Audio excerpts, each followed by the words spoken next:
There is no show without the three of them. They're remarkable.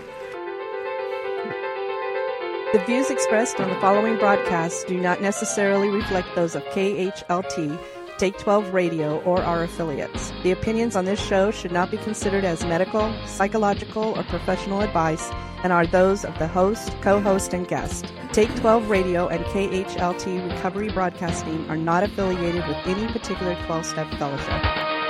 Now here are your co-hosts, Marv R., Bruce H., and the Monty Man.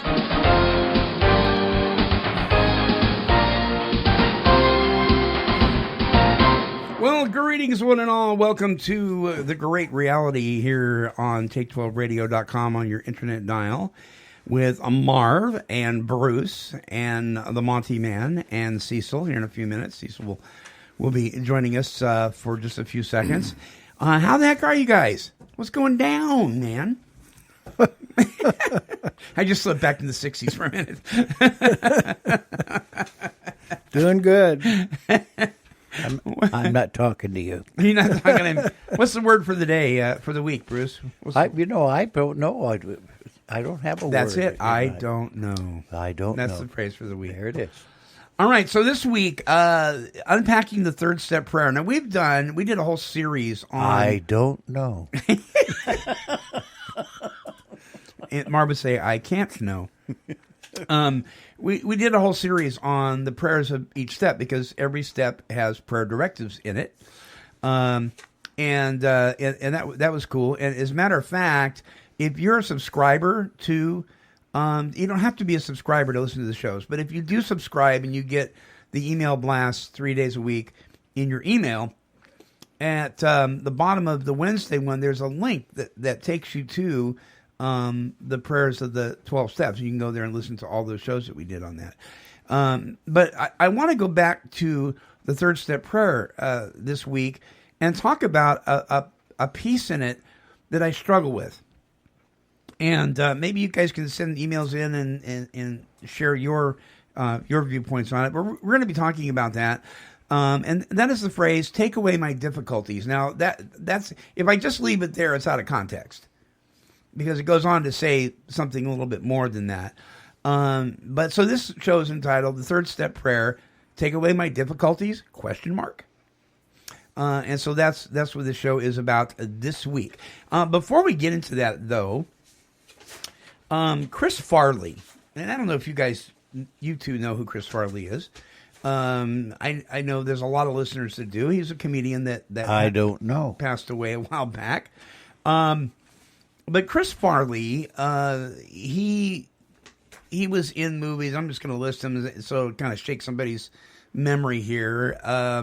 Wayne's World, The Jackie Thomas Show, Roseanne, Coneheads, Wayne's World 2, Airheads, Billy Madison, Tommy Boy, Black Sheep, Saturday Night Live, Beverly Hills Ninja, Almost Heroes, Dirty Work. The list goes on and on and on. He was a huge Saturday Night Live celebrity. Well, Chris Farley passed away some years ago due to a drug overdose, like many folks, actually several of them that have been on the Saturday Night Live stage. A new documentary film on Saturday Night Live's Chris Farley has just come out. And I'm excited about this because I really liked him. It has been 18 years since the world lost Saturday Night Live funny man Chris Farley. Now there's a movie about him. The documentary, I Am Chris Farley, directed by Derek Murray and Brent Hodge, is a celebration of Farley's talent. The film is packed with SNL powerhouse, including creator Lonnie Michaels, Dan Aykroyd, Mike Myers, Molly Shannon, David Spade, Adam Sandler, John Lovitz. The cast also includes Bob Odenkirk. He's from Breaking Bad. He's now has a series called Better Call Saul. Christina Applegate, Bo Derek, Bob Saget, and Farley's brothers Kevin, John, Tom, and sister Barbara. It is eerie that he idolized Saturday Night Live's John Belushi, and they both died at age 33 from a cocaine-fueled binge. Farley died from mixing it with morphine, and Belushi died by mixing it with heroin, and both struggled with weight issues. But the main thing they have in common is how much they are missed. The movie is a love fest filled with madcap stories and bittersweet remembrances, It spends little time on the complexities of Farley's mind and crippling addictions, alcohol, food, drugs, and hookers. The filmmakers and family wanted it that way. The family was not even looking to make a film about Chris. When the producers approached them, the filmmaking duo's previous documentary subjects include Evel Knievel, Bruce Lee, Steve McQueen, and they're currently working on a film called American Rebel about Johnny Cash. So if you want more information about that, because I had I had one phone call and a couple emails. Somebody said, people said, have you heard about this? You could go to www.iamchrisfarley.com and you can see the movie theaters where it's playing. For those of you who are Chris Farley fans. And because I was a fan, I just felt that I wanted to share that. So there you go there. Oh. There that is there. Zippity-doo-dah-day. Lots and lots of people, comedians is what I'm referring to, who have died from drug overdoses. We know musicians and actors, but comedians. And you think that, people think, we get in this realm in our thinking that the person we see on TV is the person. I mean, look at Robin Williams, right? Yeah. I mean, if people go, who would have thought? You just don't know what's going on in the heart, mind, soul, and spirit of a person just because you watch them on TV since you were a little kid. A lot of pain. People need the Lord. People need the Lord. So it's sad. But IamChrisFarley.com focuses more on the positive attributes of his life and things like that. So cool stuff. All right, so we're going to unpack this third step prayer thing here. But before we do that, I just got a Christmas present in the mail. And I have these for you guys, for Marv and Bruce, for being such great co-hosts. These are the two books by author Mike D. And Mike's been on the show a couple of times. Actually, the show that is featuring basic prayer and simple meditation is coming up on the 4th, Friday the 4th. And his interview on that. And so these are real easy reads. The other book is called Letting God In, One Alcoholic Talks to Another About AA's Step 4. This book, Letting God In, I sit down and read with my sponsees before I even crack the big book. Because this counts the cost. This sits down with them and says, this is what we're about to do. This is what's going on. And after sitting down and reading this with me, you will be able to make an informed decision on whether you want me to be your sponsor. I love this book. I rave about this book so much. It is the most impressive book I've ever read when it comes to recovery issues and God. And Mike D is a born again believer. Those of you who are not, don't let this scare you away because you're not going to get Bible thumped in these books. They're incredible books. If you've been confused about prayer and meditation, particularly meditation, I promise you, after reading Basic Prayer and Simple Meditation, well, let me just read to you the endorsement that Moi has printed on the back of his book. It says, wow, author Mike D. has done it again in this anointed book. This is the first time I've read a book that explains the practical application and implementation of this vital practice so that anyone can understand it. Never again will you be confused about prayer. Never again will you be perplexed concerning meditation. And then it has my little signature thing there. Because a lot of people are very confused about this whole meditation thing in our 12-step fellowships. So here is your copies. Oh, thank you. Marv and Bruce, here are your copies. Thanks, Monty. Does this mean I have to read? You have to read them, yes. And these, I don't know. And these are courtesy of Mike D. and his wonderful ministry within his 12-step fellowship. All right, so that is there. Now, those of you who are listening on an MP3 link aren't going to be able to see this. If you're watching on the YouTube version, there's going to be pictures of this.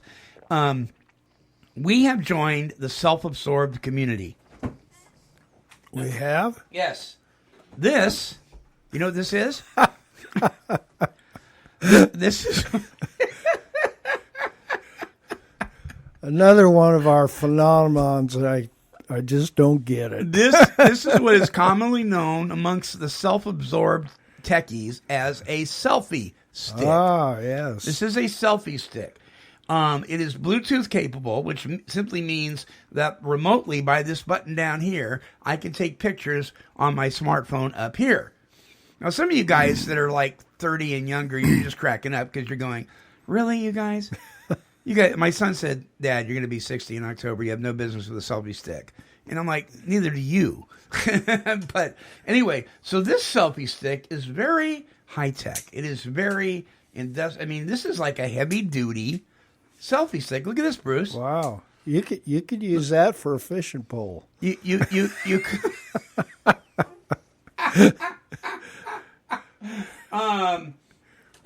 And so bear with me, those of you who are listening and not on the YouTube version. Let's see here. So let's see if this will work. Can I see you guys? There you go. You're cutting. There we go. You gotta be kidding me. Yeah, it's taking pictures now. Huh. Look at that. See? And so I can do this too. Oops. Oh, I know what I can do. It adjusts. It has all these adjusting things. Hello, everybody. So if you're watching on the YouTube version, this is what you're seeing. I'm talking to you right now. And I mean, you can do all sorts of things. You take videos with it. You can, yeah. So I know that you guys have a bone to pick with the world of technology. We've finally seen a selfie stick. Yeah. Did you see how long that thing was? I ain't kidding you. You could go down to the river and go do some fishing with You that. could. Okay, so anyway, this was a gift by my friend Troy Peterson for me writing a review on one of Apple's electronic plug things for smartphones, and so he sent me a selfie stick. Okay, we're gonna take a break. I have no idea what that has anything to do with recovery, but there you go. We're gonna take a break, and when we come back, Cecil's got trivia for us. Don't go away. Addiction is the #1 health crisis in our nation. The Recovery Northwest Project is a collective group of all types of entities in Washington and Oregon with a common goal of bringing recovery awareness to the local, regional, and national communities. On Saturday, September 5th, from 9 a.m. to 4 p.m. at Clark Community College in Vancouver, Washington, the Recovery Northwest Project will hold its community awareness event to bring the solution that is recovery to the Pacific Northwest. For more information or to join the efforts of the project, visit recoverynw.org. There I was in my business suit, all dressed up, just uptight as I could possibly be. And I don't remember much of what was said at that first AA meeting. It was more the feeling of the meeting itself. That's what has kept me going. I know it works, and I see the people ahead of me with more sobriety. I see how happy they are, and I want that. I want that too. And what I notice about AA is it sort of helps me to relax and learn to really be happy with my sobriety. It's a richer life to live. That's exactly what Alcoholics Anonymous does. It teaches us how to live without drinking. It teaches us how to have fun and really enjoy life without drinking. This program's given me the good life. The only good life I've ever known. Alcoholics Anonymous. It works. Look us up. Check your phone book, newspaper, or AA.org.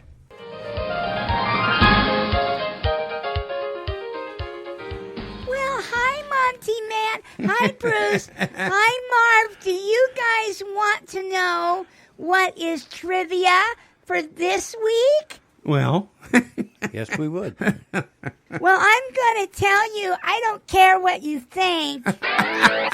This week's Take 12 trivia is arachnophobia trivia. This week's trivia is brought to you by the 12-Step Cassette. Visit the recovery publication at 12stepgazette.com. Arachnophobia trivia. In other words, spider trivia. Are you an arachnophobiac? Nope. I am. I hate those things. I mean, I loathe those things. Those things just freak me out. In fact, I am so fearful of spiders that if I vacuum one up in a vacuum cleaner, I have to go take the bag and dump it in the garbage because I'm afraid it's going to work its way out and come get me. All right, you got three. You got three. Of course, if you get it right, you hear a bell. If you get it wrong, you hear that. All right, so three questions and a bonus. Are you ready? Here we go.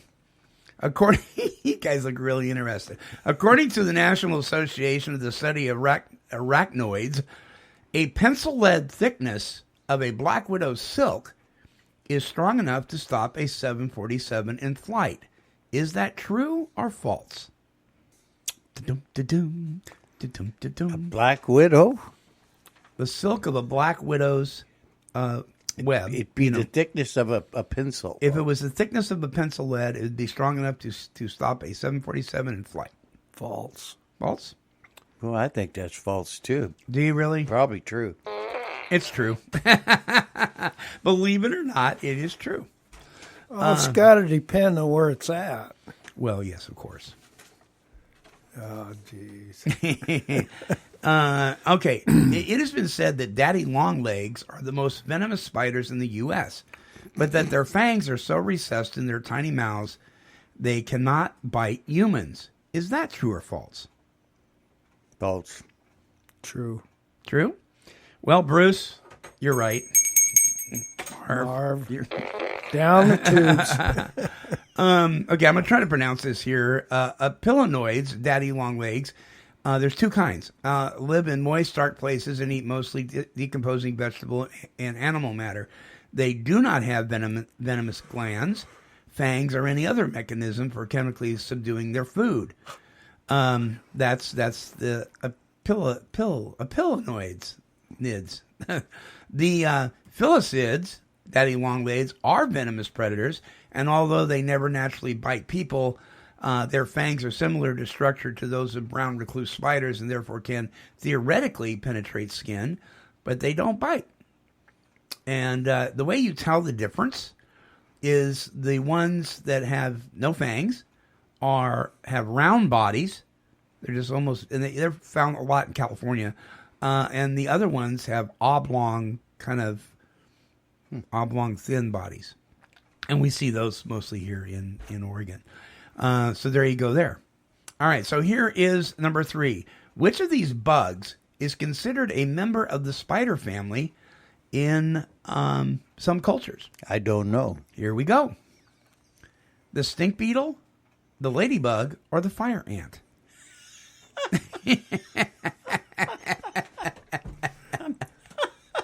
I'm not familiar with any of them. That'll just take a while. I'm going to go with the fire ant. The fire ant? Marv? Stink bug. Well, you're both incorrect. It's the ladybug. Although technically a member of the beetle family, is considered a beetle hybrid because many ladybugs actually have 8 legs. 2 of them are recessed and used for balancing while in flight. So here's my thought from the little innocent ladybug.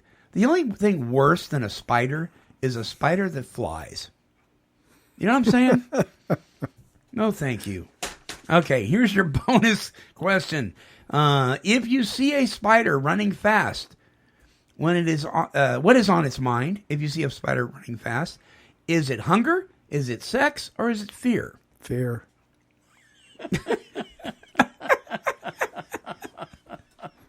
Come on, Bruce. You think a guess? If a spider's running fast, hunger.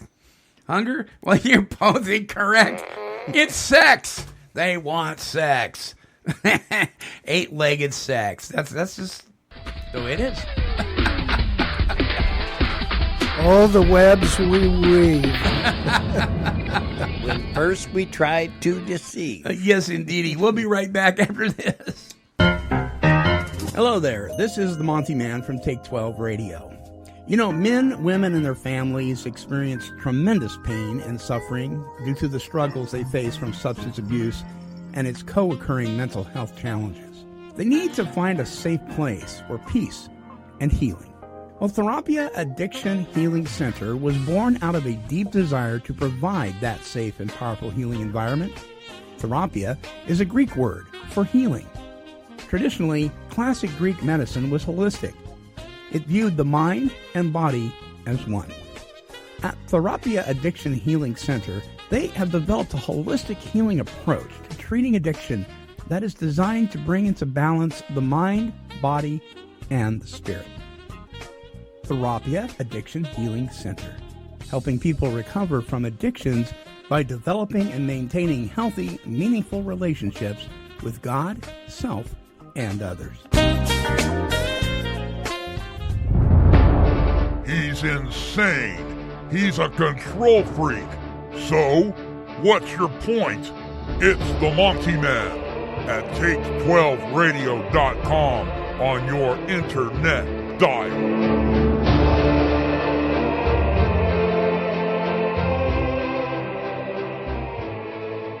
Origins Recovery Centers provides integrated inpatient treatment for substance abuse and co-occurring disorders. At Origins, clients receive expert medical, clinical, and spiritual care, individually designed for their needs. Our clients leave Origins with a foundation upon which they will build the rest of their lives. Call now to speak with an admissions specialist. Our toll-free number is 888-843-8935. That's 888-843-8935. Origins, delivering real solutions for real families.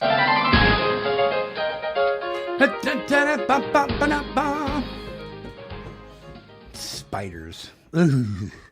All right, so welcome back. Unpacking step 3 here a little bit. So the title of the show, Step 3, Take Away My Difficulties? ? So I like to kind of do these in context a little bit. So I'm going to read a little bit right before Step 3 out of the Big Book of Alcoholics Anonymous. This is on page 63 and how it works. This paragraph says, as we felt new power flow in, this is the end of Step 2, As we felt new power flow in, as we enjoyed peace of mind, as we discovered we could face life successfully, as we became conscious of His presence, we began to lose our fear of today, tomorrow, and the hereafter. We were reborn. And then it says we were now at Step 3.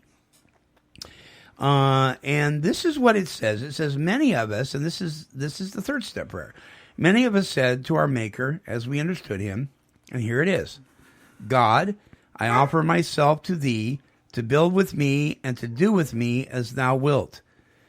Relieve me of the bondage of self, that I may better do Thy will. Take away my difficulties, that victory over them may bear witness to those I would help of Thy power, Thy love, and Thy way of life. May I do Thy will always. This is a really serious prayer. I mean, you may want to consider what you're about to say here, right, Bruce? You bet. Yeah, it's good to have a sponsor that can count the cost with you, because this is a game changer. This is a game changer. We're turning our will and our life over to the care of the God of the universe. That's no small thing. If we're going into it, I think, with the right heart, then a lot of things can take place. But remember, this is the opening gun, of this thing. And they're just starting into this spiritual life. Right. And it's like Marv says, it's a process from this point on. And it continues to be that as we grow in our conscious contact about who He is. In other words, we feed ourselves. Right. The piece that I read right before this is every step has promises. Mm-hmm. Is the promise of Step 2. We felt new power flow in, and we enjoyed peace of mind, et cetera, et cetera. This is an affirmation. This third step prayer is an affirmation of what we've done in Step 2. Mm-hmm. And so this is powerful stuff. But so let's unpack this a little bit. God, I mean, and please understand, It's not trying to prove God here. It's not trying to convince you of his existence. It assumes his existence. It says God. I gotta cancel that. Okay, it just says God. Kind of like in the Bible, it says in the beginning, God. It doesn't try to prove it or anything. It just says it. It says, I offer myself to thee. For what? Well, then it says it. To build with me and to do with me as thou wilt. Relieve me of the bondage of self. And boy, we're going to be looking into what the bondage of self is all about when we get into the fourth step. And so we got to count the cost with people. That I may better do thy will. So why do I want to be relieved of the bondage of self? So I can better serve God. Now here is the piece that I struggle with. Take away my difficulties, comma, that victory over them may bear witness to those I would help of thy power, thy love, and thy way of life. May I do thy will always. The piece I struggle with, and maybe you guys can help me, maybe some of the listeners can, is a piece that some of my sponsees have struggled with that happen to be men of faith. Take away my difficulties, that victory over them may bear witness. So that victory over them, if God takes, I'm going to play devil's advocate here. If God takes away my difficulties, how am I going to have victory over them if they're not there? That's my dilemma with this piece of this prayer. What? If I ask God to take away my difficulties, how am I going to have victory over them if they're gone? Because it says... wait a minute. Do you understand what I'm saying? You're just asking. That don't mean he's going to do it. Ooh. See, that's where I'm at.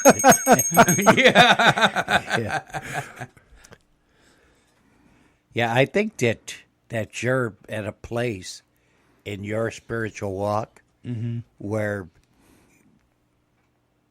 we've come to the realization that if we can embrace some of these things, the difficulties, yeah, if we can embrace those and know that there's a sovereign God, and even in that, he's in charge, right? Then I think we'll have reached a place that we want to be spiritually. And I think for us to do that, though, is very, very difficult, to put that trust in someone else. You know what I mean? Mm-hmm. And I think that's what I'm trying to do. I'm trying to, the things that's wrong with me, I'm trying to embrace those things and ask for God's will in it. My supplication to God is, my prayer to him is that, if he could take these things away, or if he would, to take them away. I don't think even Christ, when he was praying about the cross, he says, if he could remove these difficulties. Right. You know what I mean? If possible, let this cup pass from me. Yeah, but thy will be done. That's right. That's why he had came. But so that's my prayer. But I think that we're trying to learn to do those things, to trust in a sovereign God and know that he's in charge even in those things. Right. And to rest in him, not the circumstance. But and let me just add to that. That is, like you said, at this place in my life, in my journey, I get that. But when I was new, this is the, when I work with a sponsee, we do 1, 2, and 3 on the same day. We don't spend weeks, and so we go 1, 2, and 3, and then we go right into the fourth step. And so the guy's brand new, and here he's been hearing in meetings, perhaps, or even me say things like, you know what? Some of the most difficult things you're going to go through can be gifts, and we need to learn how to maybe not necessarily avoid them, but how to walk through them. With the help of God. So, and here I'm turning around and I'm praying this prayer with my sponsee, and I'm saying, pray with me, take away my difficulties. But that just seems like a contradiction. Well, does that make any sense, Marv? Don't say I can't know, please. No, I wanted to ask you a question. Yeah. Is a difficulty a trial? Boy, that's a good question. I think anything that's difficult. I mean, boy, really could get deep here. Anything that's difficult. It could be our perception that it's difficult. It could be literally difficult. So it would be a trial. It would be a trial. You would think. Yeah. Well, this is kind of the problem I have with be honest, with Scripture. Yeah. And with a big book, because it's kind of like go and sin no more type of statement. You know, Right. As a human being, that's an impossibility. Yeah. We're not going to be perfect.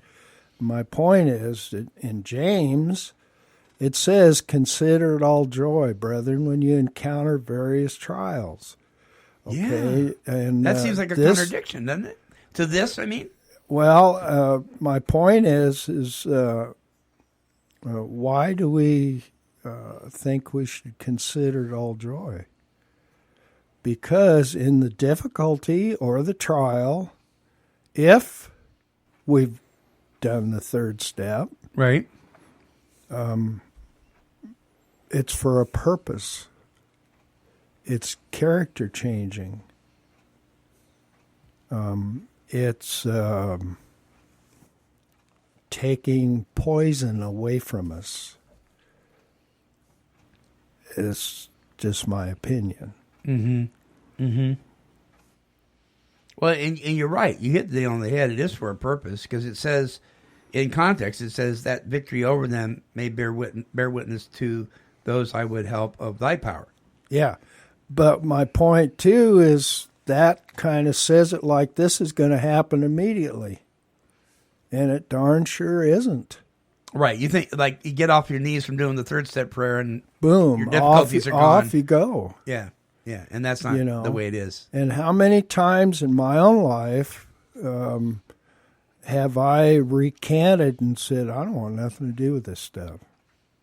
Sure. You know, but Yeah. What's amazing, and that's why the Bible calls, says we need a shepherd, because we're sheep. Yeah, we're sheeple. And I always come back to it. I for some reason, there's something within me. I'm assuming that it's God's gift of the Spirit that does not allow me to completely turn away and say, this is baloney, I'm not going to pay attention to it anymore, because I keep coming back. Yeah. Yeah. Yeah. And I don't like the difficulties. I don't like the trials. And why? Because I'm self-centered. Sure. Yeah. Guilty as charged. Me too. I suppose I would have, here I go, I would have written it, God, walk through my difficulties with me, that victory over them would bear witness of those who, you know what I'm saying? Yeah. I think that's what he's saying. It just seems, just take them away. And I'm like, some of the difficult things that we experience are some of our greatest assets. Why, it's like I've had well-meaning, born-again Christians come up to me and say, why do you call yourself a recovered alcoholic? And I tell them that I have been, I have recovered from a seemingly hopeless state of mind and body. I still have an allergy of the body. If I put it in my system, I'm in deep weeds. Well, why would you claim such a thing? I said, because I recognize who I am.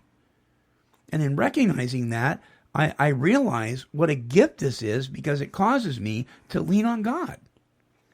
And they don't get it. You know what I mean?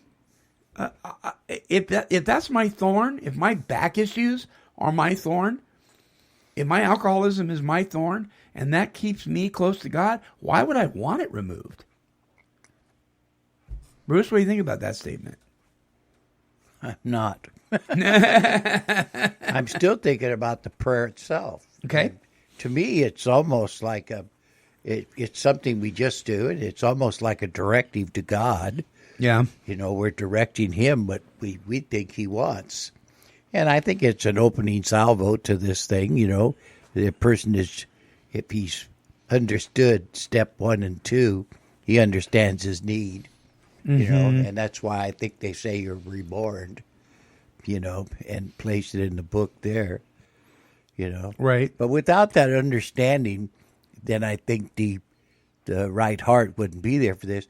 And remember this, too, that's just a idea or a sample of a prayer, and we can use our own prayer. Yeah, it says that, too. It says the wording was, of course, quite optional so long as we express the idea. And so, but I think here, I think it's good, and when you leave it all together, like when we first read it, that he's offering himself to God, you know what I mean?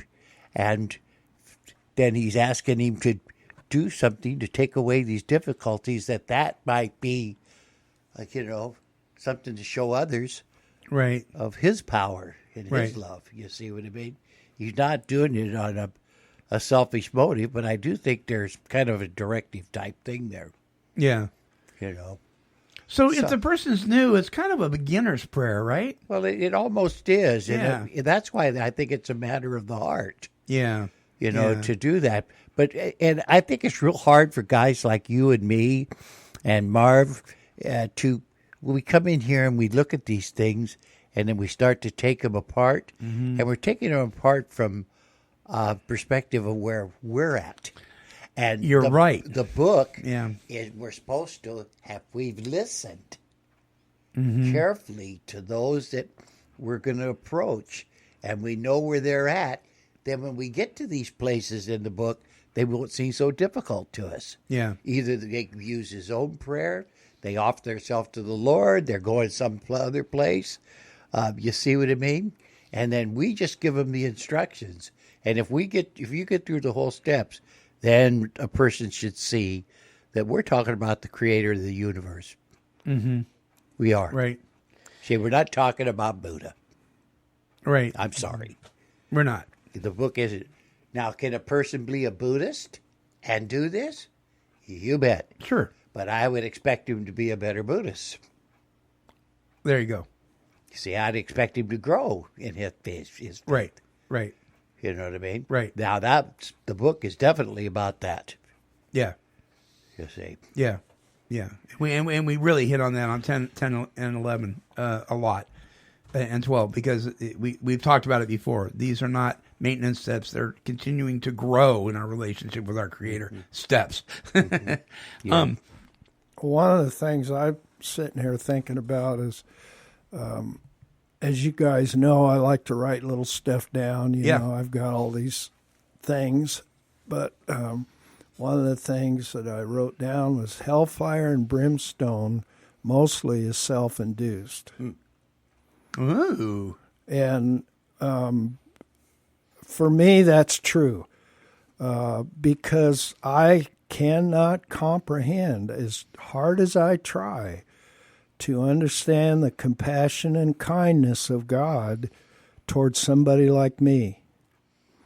And at times there's this, like in this song I wrote, sometimes the light of truth comes in and slips away like a straw blown in the wind. Sometimes I can almost grasp it, this unconditional love, and then poof, it's gone. And so then I'll beat myself to death, and I don't think I'm the only one that does this. Yeah. You're not.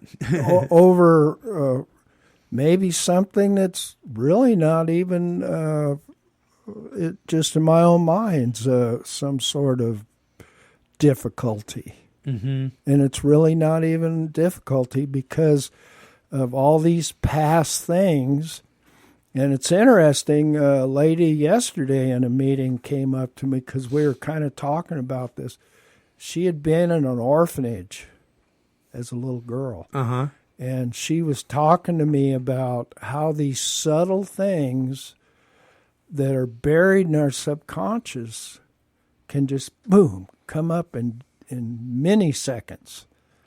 And but through a trigger or through something, what somebody says or an experience. And how do you control that? You know, you don't. It's there. Yeah. It's like the strange mental blank spot thing. Yeah. Boom. I like what Marv was talking about there. I'm thoroughly convinced that love that he's talking about, that compassion, I don't think we can ever live up to it. And No. It baffles me that he would, why I was yet his enemy. Yeah. He came. Right. Saved me. Right. While I was yet his enemy. Yeah.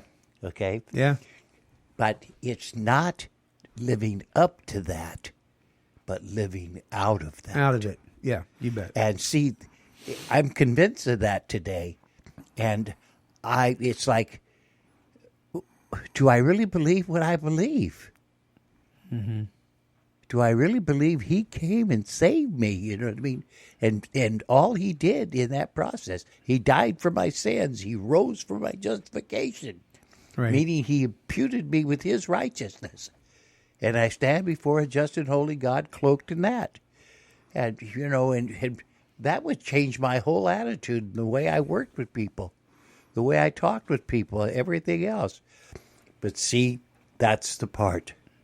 Mm-hmm. See, we want to be, that's where we have to grow in this understanding. That's what our faith is about.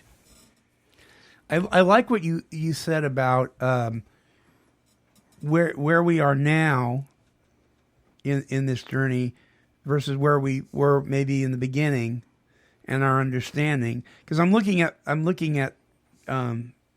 I have a copy, listeners, of the Big Book of Alcoholics Anonymous 3rd edition sitting in front of me.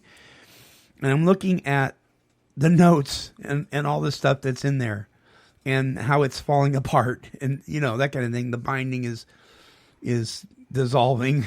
That didn't happen the first day. Mm-mm. This has been a process of understanding and learning and misunderstanding and re-understanding and really even my walk with the Lord.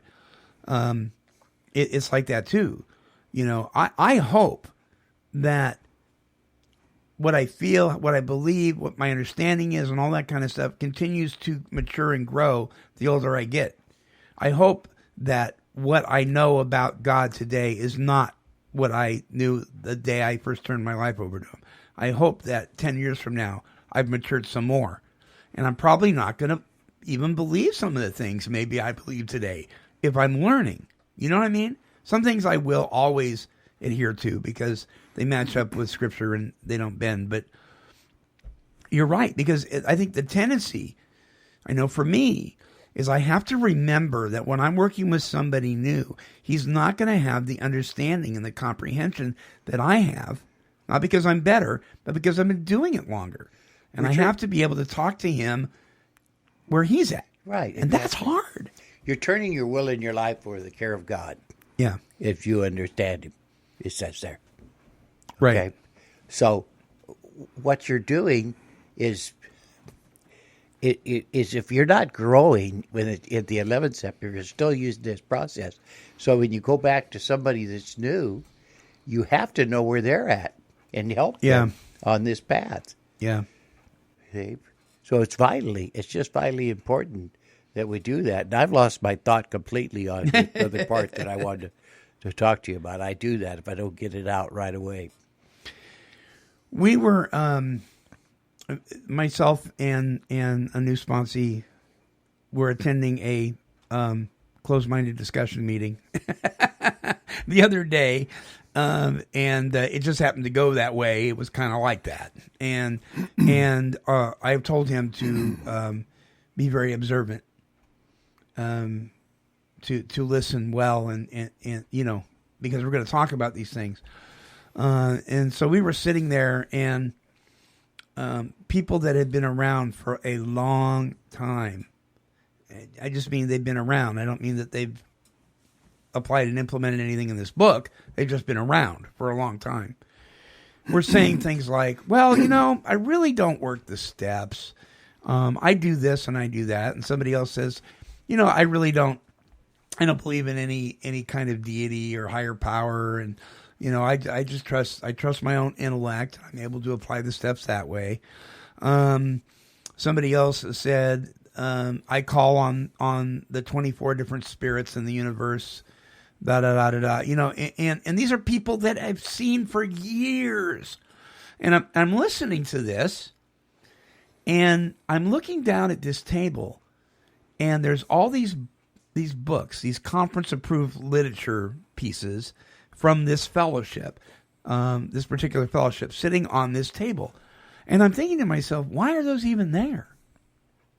These people are off doing their own thing, and they're, there's a lot of newcomers in this meeting, and say, I don't really do that, and I really don't believe in that, and I don't, I get it if you're new and you're talking like that, but I'm saying, then why do we even have these books? It's kind of like going to flight school and saying, I really don't want to read that book on aviation. I don't fly my plane that way. And it was funny because I didn't say a word about this, and we were going to coffee, and we're doing his sphere inventory right now, and he brought it up. He said, what is going on? Mm-hmm.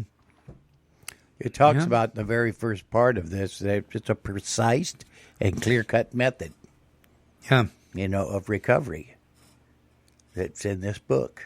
And that's what we're going to, what we're trying to unfold. Yeah. But, if I'm still using, when we talk about this progression, if what's hard for me is to if I'm not listening, don't know who I'm talking to talk where they could understand what it is that we're trying to implement here. Mm-hmm. See, I have to have that contact. That's why the meetings and things are so important to me, to go to listen, not to talk.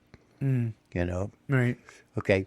So I'm going to forget this again if I don't say it. Say it. So at what point do I stop using these steps and grow in my conscious contact with God? I don't believe you could just continue to keep doing these things because it becomes then a reliance upon that instead I see of what you're upon saying. God. Yeah. Yeah, but the only thing is as you do change and grow, the significance of the meaning and significance of the step changes. Yeah, you're right. It's a new ball game. Yeah. I'm not in kindergarten with my understanding of step one now. Now I'm in third grade with my understanding. Sure. Now I'm in high school with my understanding. It's just like Scripture. You can read Scripture over and over again, and it subtly, and it'll change. The meaning, the depth of it will change because you are maturing, you are growing. Your character is changing. At least that's what I think. In the chapter Working with Others, which I never read until my sponsor took me through the 12th step. Because I just never did. Or if I did, it was maybe in a big book discussion meeting or something. Where it says, remind the prospect, that means the person you're going to work with, that their recovery doesn't depend upon people, but on their relationship with God. I never saw that until I was in the meetings for a long time. You know what I mean? Yeah. And then I understood step 12 like I never understood it before, because it was working with other people. Although I had read step 12 on the wall. I wish they'd take them off the wall. Because it's almost like people depend on what's on the wall. I mean, that's a whole other show. But anyway, I see what Bruce, I think you're both saying the same thing. I think we're all three saying that if we don't continue to grow, if we just sit there and marinate in the meetings and don't participate in the meetings. Don't plug in. Don't become a part of. Don't sponsor people. Don't help take this message to newcomers. If we don't do that stuff, and if we don't keep in conscious contact with God and ask for His direction and remember that it's about Him, then I think we're just spinning our wheels. And I think there's a lot of wheel spinning going around today. I would like to believe that when I first started this and I was going through the book, it was because there was something behind me pushing me. Right. And that was the alcoholism and the destruction that came with it. You know what I mean? It was just, I knew that it was going to continue. I was living in a life of torture, you know. And so it was behind me. It was pushing me to go forward. And I think today the difference is I'm being pulled. You see to me, I'm doing that's interesting. Yeah. Yeah. See, today when I do this, I do it to help others understand. You know, it's more of a service instead of a something for me. Gotcha. Yeah. Gotcha. And so, and I had a wonderful, wonderful, wonderful sponsor, because all through this thing, from beginning to end, it was made clear to me that she was going to help me to be God-reliant, not people-reliant, not step-reliant, not meeting-reliance, but God-reliance. And that was what the book was trying to do, is show me that. And as I read the book and I kept those things in my thoughts, or she helped me keep those things in my thoughts, I could see that. And I seen the thread all the way through. Yeah. Yeah. You know, but it helped my perspective. And when I went to God I did all 12 steps before I was reborn. You know, I wasn't reborn at the front of the book like that. Wow. And then I went to and listened to Romans, and then I gave my life over to God as my Lord and my Savior. And I mean, everything just unfolded from there. Yeah. Yeah. So here we go with the process. It was a process. Yeah, it was a journey. Yeah. So I'm sitting down with this gentleman. It is, it's so refreshing when you work with somebody and they get that without God, none of this is possible. They get it. And they actually are following some simple directions, and they're coming back to you, and they've done their work. You know what I mean? It's so refreshing. It's awesome. I get giddy about it.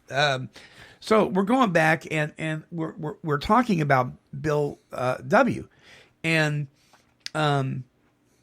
I go back to Bill's story. And this is after we've done our step work for the evening, and we're just chatting and drinking coffee.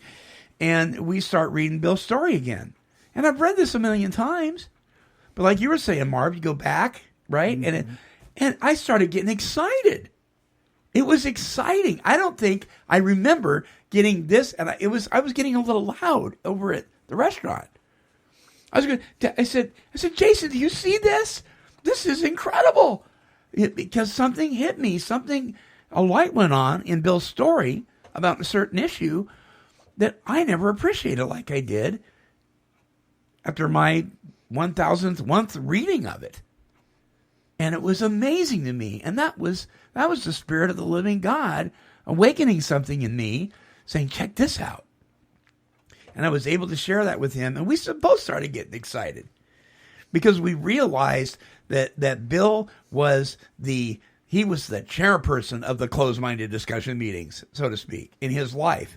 And he realized after meeting with Ebby, he was wrong. And I knew that before, but something happened, and it was just, and it's like reading scripture. You read it, and then you read it again, and then one day you go, whoa, I never looked at it that way. Here's one for you, and then we're almost out of time. When God says, I am coming soon, I've been to Bible college. I went to seminary. I never thought of this before. I was never taught this. That word soon in the Greek means quickly. It doesn't mean I'm coming today or maybe tomorrow, like we think. He's coming soon and very soon, that kind of thing. Mm-hmm. It means that fast. When he says, I'm coming soon, it means in the blink of an eye. It's the speed of which he's coming, not the time of which he's coming. And when I heard that and I learned that, I was like, whoa, that is so awesome. What a cool thing to learn. Yeah, I just love learning stuff like that. And I think when you're plugged in and you're going to your meetings, your 12-step meetings, to find out how you can be a maximum service to God and your fellows, if you've been around a while and you've done this stuff, it can be very, very exciting, even in the midst of some discouraging things, like the experience I had the other day at the meeting. But then we turned it right around, we chatted about it, and we got happy feet. Oh, no, not happy feet. Not happy feet. Yeah, I think we said this before on the air, and I'm going to say it again, but remember now when Marv had this cancer, and Don Baines had his cancer. Right. And Orange Kid was leaned over like a... Right, he couldn't even stand up. Couldn't even stand up straight. He was leaned over like this. And all these people never lost their faith, never lost their love for Christ. Right. And matter of fact, they held on to him. Mm-hmm. And what an inspiration for people like me to see that as I grow in my faith. Yeah. And I see that that's tangible. See? But you don't know what that was like for me to see that. It's just absolutely a wonderment, because I thought, well, he'll change. Oh, yeah, he'll give up, right? Some of us cry and all those kind of things, but we held on to our faith. And there was one of them passed away, one of them sitting right here next to me, and the other one's walking upright. Okay? Yeah. Yeah. So we have all three aspects, The Lord took one home and the other, and I don't know who's better off. The one that maybe went home is better off. Yeah. Well, if you're one of those crazy people that are into raising people from the dead, please don't raise me from the dead. Just a quick thought. Yep. A little bit ago, I was talking about how I fall away and then come back and stuff. And I was thinking about this when Bruce was talking. You can kind of look at it this way. Look at it like Sir Lancelot did. Okay, now that sounds kind of weird. What does that mean? Well, Sir Lancelot was one of the great knights of the Round Table. And he was a fighter. He was a majestic soldier. And they were on the battlefield, and his servant his arms bearer was with him and stuff. And anyway, he got wounded. Down he goes. And the servant comes running over there. Sir Lancelot, get up and fight. And Sir Lancelot says, no, I think I'm just going to lay here and bleed a while. I think when we fall away, when I fall away, that's kind of what I'm doing. I'm kind of laying there bleeding, and it has to do with not that I'm seriously turning my back against the Lord, but I'm so perplexed, so puzzled, and that might lead to depression or whatever. Isolate myself, but I'm bleeding. Like being in spiritual shock. Okay, yeah. You can't move, yeah. But the Lord's Spirit is greater than that. Mm. And I come back. Mm-hmm. So, and I used to really get upset about doing that because I feel like I was failing to be of service. Right. But I'm coming to the point now in my life where I realize I'm a fallible human being. I've got all this crap, pardon my expression, between my ears And once in a while, it's okay just to fall down when you're wounded and bleed. Mm. But do you realize what you have today? See, you have an experience that you can help others with that I can't. Right. It's wonderful.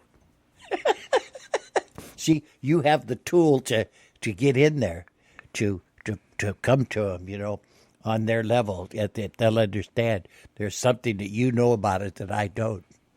The other part of the story, and I think you guys will agree with this, is that when I'm laying there bleeding, for some reason or another, I've never had the propensity to go to the bar and start drinking. Mm. Or using or whatever. Mm-hmm. And isn't that God's grace? Oh, That's my word. That is God's grace. Yeah. Absolutely. Absolutely. I never wanted to drink all through all these things that's just taking place in my life. Not once has that crazy thought come into my head. Now that's something. So that is something. That is something. That is just, it's mind blowing. It's mind boggling. And you know what, people listen to me. They're listening. You don't want to miss that. You don't. I promise you. If you're missing that, you don't want to miss it. You don't. What are you gonna say, Marv? I was going to say even Cecil would be amazed. Even Cecil would be amazed. So to cap it off, all right. So the third step prayer says, God, as I offer myself to thee. Okay, and so if you want to modernize it, let's modernize it a little bit. God, I offer myself to you to build with me and to do with me as you would. Relieve me of the bondage of self, that I may better do your will. Take away my difficulties, that victory over them may bear witness. Do what? May bear witness to those I would help. That's assuming that eventually, if you're brand new, you're going to be helping people. I tell my sponsees, this is also a training period on how to sponsor somebody. So pay attention. Here's a highlighter. That those I would help of what? Your power, your love, and your way of life. May I do your will always. It's not about us. It's about God. Bottom line. It's not even about our sobriety. It's about God. It's about honoring God. Can't do that if we're not sober. Yeah, what if Bill was here? We could ask him. Maybe he was thinking about those difficulties. Was the drinking?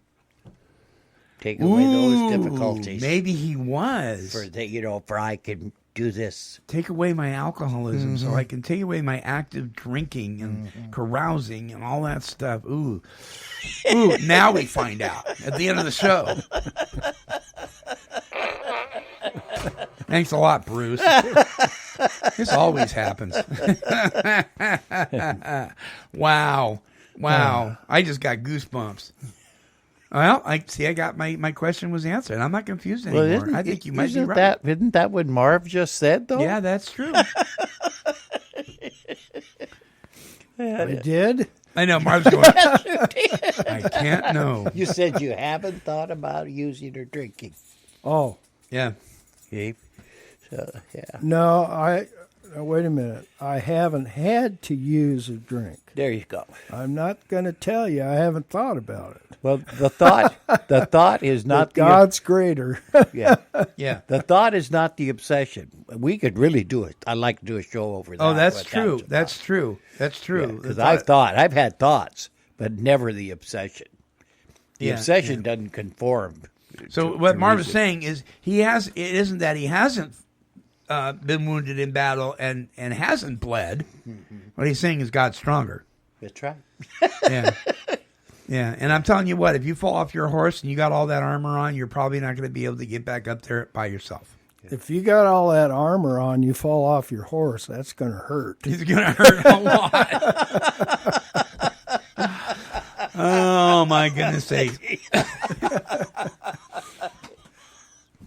I don't think I'm strong enough at this age to walk with armor on.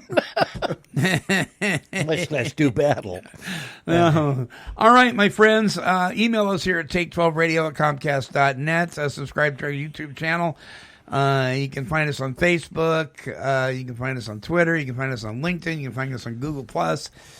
You can find us. That's the bottom line. Until our next broadcast, this is the Monty Man along with Marvin Bruce, and we're wishing God's perfect serenity for you. Bye-bye, my friends.